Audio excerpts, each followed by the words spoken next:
75 years ago, 1940s, those are some of my favorite movies. That's like Elia Kazan period. That's like Vivian Leigh and Paul Newman, all those guys.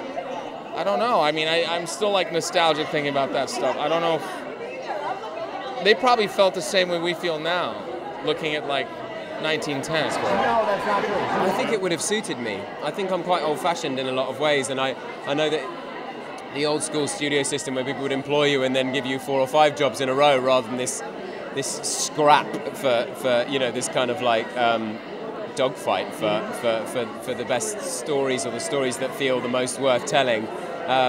So I quite like the idea of it. It feels very romantic to me.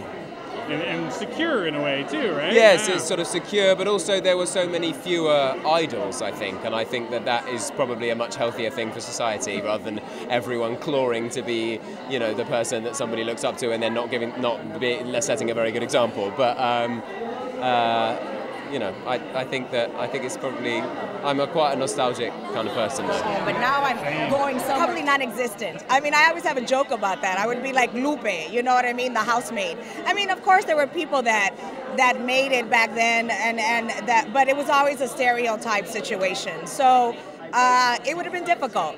Yeah, it would have been, and it's difficult now. So I can imagine back then. 75 years ago. Well, as a black woman, it probably would have been a little bleak. I don't know that I would even be talking to you. I might be sweeping up somewhere at this fine party, but times have changed, and now I'm here talking to you. Yeah, it's a good question though. I just think black people have a different answer.